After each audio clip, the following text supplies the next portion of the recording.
From our understanding, we know you guys are beginning that construction on Mountain View Corridor this week. So can you first provide us with a quick overview of, what that project is and what it looks like?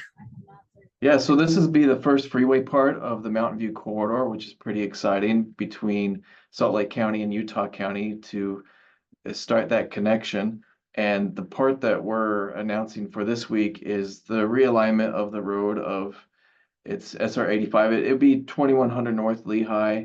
Those going westbound their alignment will go next to the eastbound side, and that is so that we have room to build what will become the on and off ramps to a huge interchange right there for Mountain View corridor. So that's the start of it.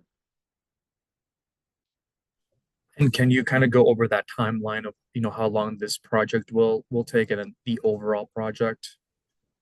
The project itself, the whole entire Mountain View corridor project will take 2 years, so into 2026.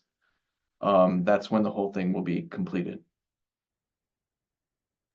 And when you say the whole thing, do you mean just that section you guys are working on right Between starting Salt western? Lake County and Utah County, that Mountain View that goes right by the NSA and Camp Williams and that area going north-south, kind of like parallel to Redwood Road right there. And how will this affect, traffic? Because I know there's a lot of, commuters in the morning and evenings. So, I know it's a big concern. It honestly it shouldn't affect traffic too much. There'll be a slight change in their traffic pattern for a little while for those traveling on 2100 North. It shouldn't really affect Redwood Road at all. There's not going to be any change currently for that.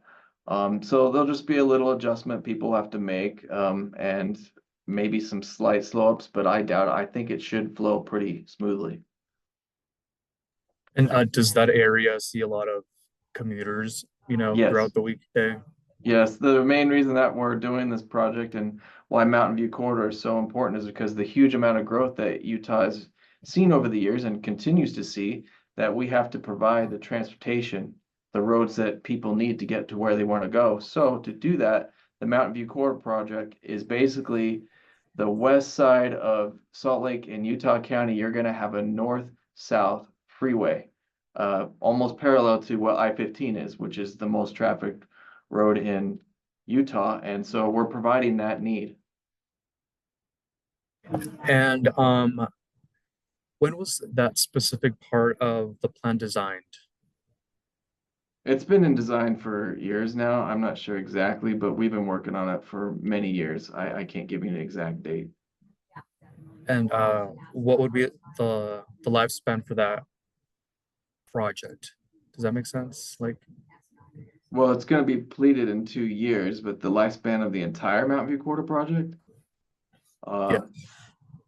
I can't really speak for Salt Lake County because that's out of my area, but I would say it's probably a decade and all, and it's going to continue, to tell you the truth, because our section of Mountain View Corridor goes all the way down to basically where Pioneer Crossing is, all the way to SR 73. But we have what we're calling the Mountain View Corridor South project that we're doing a study for right now that's going to continue even farther south on the west side of Saratoga Springs. And so it'll just keep going south, but that's many years down the road. So this is just kind of a small piece of that It is a puzzle. small piece. We're pretty excited about this piece because this is the first freeway piece of the Mountain View Corridor. I don't know if you've been on Mountain View Corridor on the west side. It has intersections and stoplights, and the roads that you're traveling on are technically the frontage roads, and the freeway portion will go in the middle of that. And so everyone's driving there on basically the frontage roads of Mountain View Corridor. But this section, Utah County, will be the full 2-lane freeway area. So, I mean, I think you kind of touched on this, but I kind of want to ask again. So, how does this project play a role in the overall process? Because, like you mentioned, you guys are working to make that a highway, right, system. Yes. So it's exciting for us here in Utah County because the point of the mountain right there between Salt Lake County and Utah County kind of squeezes Utah, and It's can be difficult for all those who want to commute between Salt Lake and Utah County because they basically I just have to take I-15, or if they're on the west side, they take Redwood Road, which is not a freeway at all. And so having this other route helps provide a lot more means for people to travel. So it'll help reduce traffic on I-15, but also the year after that, we're also going to start the 2100 North project, which will be a full freeway as well. So we'll have basically a U-shaped freeway system in northern Utah County to provide services for all of our citizens. Awesome, thank you. And let me see if there's one more thing I wanted to ask. Um, I think that's about it, unless there's anything else you want to mention that we No, didn't. just that we're working as hard as we can to provide the needs of the state and all the regional travel that we have to provide the best transportation system in the world here. Awesome. Thank you so much for your time. I appreciate it. You're welcome. Have a good one. Thank you.